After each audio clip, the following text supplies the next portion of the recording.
당신 덕분에 제가 박사 학위를 받을 수 있었습니다.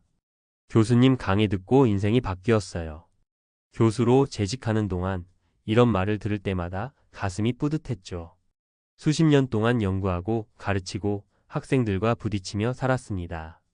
당연히 은퇴하는 날 꽃다발과 박수갈채 속에서 행복한 마무리를 할 거라 믿었습니다. 그런데 막상 명예퇴직을 하고 나니 세상은 차갑더군요. 연락 오던 학생들은 사라지고 회의실에서 목소리를 높이던 나는 이제 어디에도 필요 없는 존재가 되어버렸습니다. 가장 서글펐던 순간요. 한 번은 학교 근처 카페에 갔다가 예전 동료 교수들과 딱 마주쳤어요. 근데 그들이 저를 못 본 척하고 지나가더군요. 그때 깨달았죠. 아, 나는 이제 투명 인간이구나라는 걸. 이게 남 이야기 같나요? 사실 이건 수많은 명퇴자, 은퇴자들이 겪는 현실입니다. 특히 사회적 지위가 높았던 사람일수록 이 충격은 더 크죠. 오늘은 이 이야기를 통해 은퇴 후 진짜 준비해야 할 것, 은퇴 후 삶이 무너지지 않는 법에 대해 솔직하게 풀어보려 합니다. 본론 은퇴 후 왜 투명 인간이 되는 걸까? 1.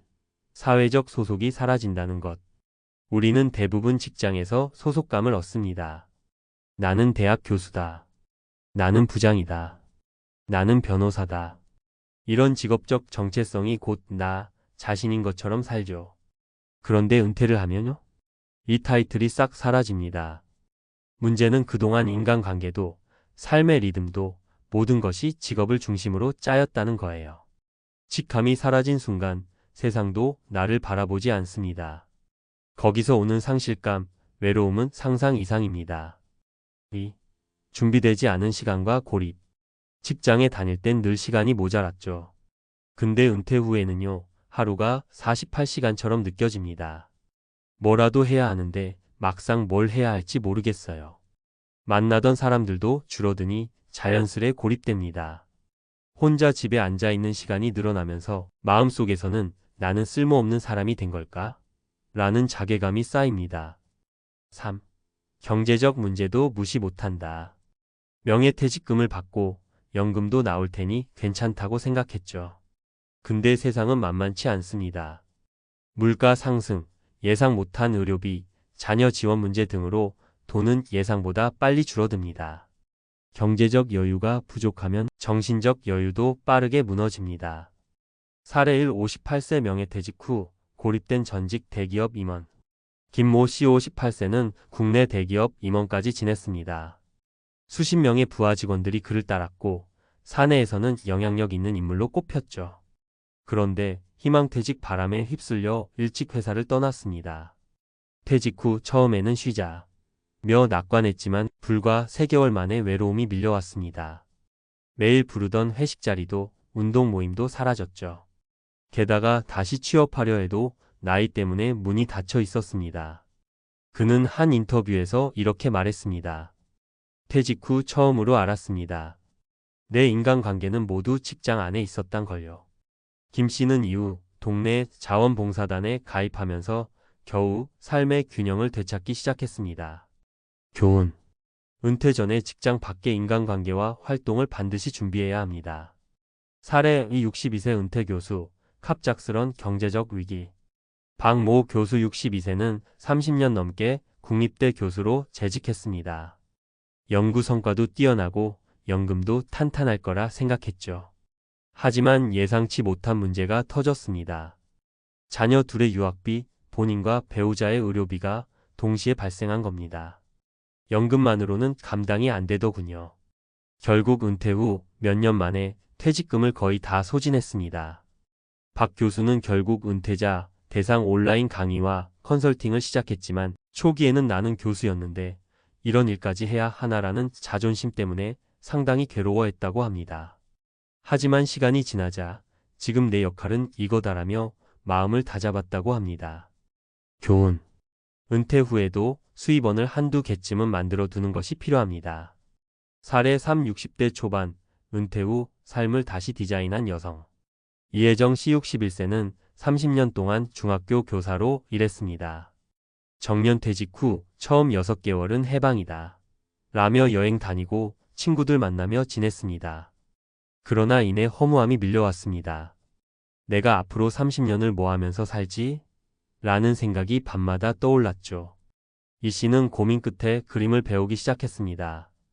처음엔 취미였지만 몇 년간 꾸준히 배우면서 지역 갤러리에서 전시회를 열고 작은 아트 클래스를 열었습니다. 이후로 그녀는 말합니다. 은퇴 후에야 진짜 내 인생을 살기 시작한 것 같아요. 교훈. 취미가 단순한 소일거리를 넘어 제2의 커리어가 될 수도 있습니다. 결론 은퇴는 끝이 아니라 재설계의 시작이다. 60세 명예퇴직 교수의 투명 인간 경험은 우리 모두의 미래일 수 있습니다.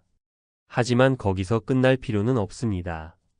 은퇴 전부터 직장 밖 인간관계를 만들고 은퇴 후에 쓸모있는 나만의 능력이나 취미를 준비하고 경제적으로도 작은 수입원을 만들어 두는 것.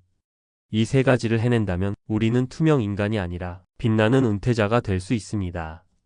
그리고 무엇보다 중요한 건 자존감과 삶의 의미를 스스로 다시 세우는 일입니다. 당신의 은퇴, 당신의 두 번째 인생, 이제부터가 진짜 시작입니다. 교수님 고생 많으셨습니다. 앞으로 여유롭게 사세요. 명예퇴직하는 날 수많은 꽃다발과 축하 인사를 받았던 60세 어 교수님. 그날 그는 정말로 인생 2막이 열린 줄 알았습니다. 하지만 시간이 흐르면서 알게 됐죠. 진짜 문제는 지금부터였다는 걸요. 저는 오랫동안 은퇴 준비와 노후 설계를 전문으로 상담해온 사람입니다. 수백 명의 은퇴자를 만나면서 뼈저리게 느낀 게 있어요. 은퇴는 끝이 아니라 또 다른 생존의 시작이다. 그리고 준비하지 않으면 누구나 무너진다. 오늘은 명예퇴직 교수님의 사례를 통해 은퇴 후 무너지지 않는 삶을 어떻게 준비해야 하는지 차근차근 풀어보려 합니다. 편하게 하지만 진심 담아 이야기해 볼게요. 1. 은퇴 후 왜 투명 인간이 되는가? 은퇴하고 나면 이상하게 세상이 나를 무시하는 것처럼 느껴집니다. 연락 오던 사람들이 뚝 끊기고 나 없이는 돌아가지 않던 회의가 잘만 돌아갑니다. 나만 소외된 것 같고 아무도 나를 필요로 하지 않는 느낌. 많은 은퇴자들이 똑같이 겪는 심리적 충격이죠. 그 이유는 간단합니다. 우리는 대부분 직장 안에서만 인정받으며 살았기 때문입니다. 직장이라는 시스템이 내 사회적 가치를 보장해줬던 거예요. 하지만 퇴직과 동시에 그 시스템 밖으로 던져지면 나는 더 이상 필수 인물이 아니게 됩니다. 특히 교수, 임원, 고위공무원 같이 사회적 지위가 높았던 사람일수록 이 충격은 더 큽니다.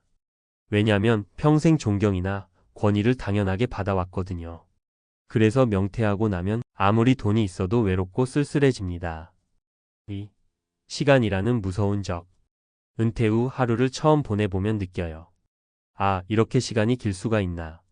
직장 다닐 땐 분 단위로 바빴던 사람이 하루 종일 손 놓고 멍하게 앉아 있어야 한다면 금방 무기력해집니다. 하루 이틀은 좋죠.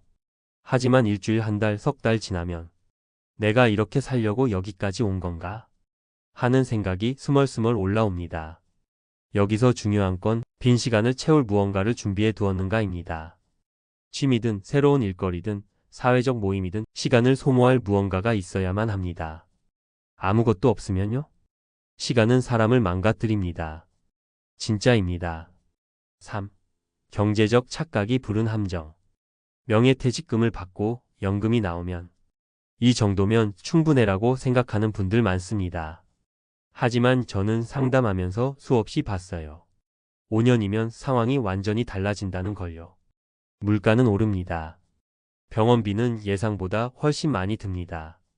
자녀 문제, 취업, 결혼, 주거 지원도 터질 수 있습니다. 퇴직 직후엔 풍족해 보였던 돈이 10년 후엔 바닥을 보이는 사례가 너무 흔합니다. 그래서 은퇴할 때는 지금 있는 돈이 아니라 앞으로 들어올 돈 흐름을 봐야 합니다. 정기적인 수입이 없다면 은퇴 후 삶은 쉽게 흔들립니다. 4. 사례로 보는 생생한 현실. 사례 1. 58세 명예퇴직 후 고립된 전직 대기업 임원. 김모 씨는 대기업 임원까지 올라간 인물입니다. 퇴직 후엔 쉬면서 여유를 즐겨야지 했어요. 하지만 한 달, 두 달 아무도 연락을 안 하더랍니다. 모임은 자연스럽게 끊기고 전화도 없는 날이 이어졌습니다. 그는 결국 우울증 직전까지 갔고 그제야 직장 밖 인간관계를 새로 만들어야겠다고 결심했죠. 동네의 작은 봉사단체부터 시작했습니다. 지금은요? 주 2회 지역 아동센터에서 강의하며 삶의 활력을 되찾았습니다. 교훈. 은퇴 전에 직장 외부 네트워크를 반드시 만들어야 합니다. 사례 2. 62세 은퇴 교수, 경제적 위기로 흔들리다. 박모 교수는 국립대 교수였습니다. 연구비도 많았고 퇴직금도 제법 받았습니다. 연금도 있었죠. 그런데 자녀 둘의 해외 유학비, 부부의 의료비 문제로 퇴직금이 빠르게 소진됐습니다. 65세에 이르자 연금만으로 생활이 빠듯해졌습니다. 박 교수는 고민 끝에 은퇴자 대상 강연과 컨설팅을 시작했습니다. 초기에는 자존심이 상했지만 지금은 내 경험을 나누는 게 내 사명이라며 새로운 보람을 찾았습니다. 교훈. 은퇴 후에도 꾸준히 소득이 생기는 구조를 설계해야 합니다. 사례 3. 61세 여성, 은퇴 후 제2의 커리어 열다. 이혜정 씨는 평범한 중학교 교사였습니다. 퇴직 후 6개월간 여행하고 친구 만나고 여유를 즐겼습니다.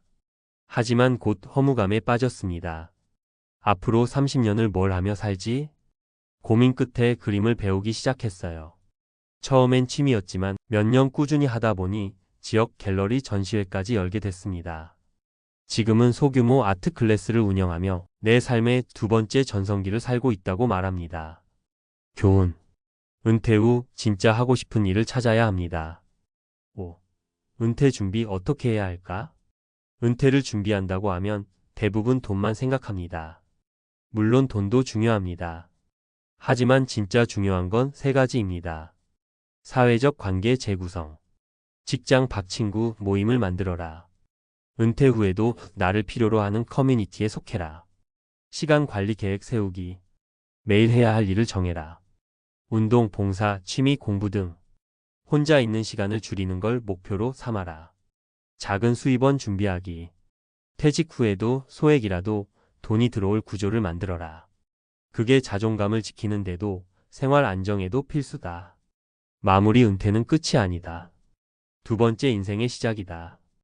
60세 명예퇴직 교수님의 사례는 절대 남 얘기가 아닙니다. 앞으로 100세 시대에 은퇴 후 3040년을 살아야 하는 세상이 왔습니다. 그 시간을 허무와 소외 속에서 보낼지 아니면 새로운 열정으로 채울지는 지금 당신의 준비에 달려 있습니다. 늦지 않았습니다. 지금이라도 사회적 관계를 넓히고 시간을 다르게 쓰고 작은 수입을 설계하세요. 당신의 은퇴 후 삶은 투명 인간이 아니라 빛나는 사람이 될 수 있습니다. 당신은 아직 끝나지 않았습니다. 오히려 지금부터가 진짜 시작입니다.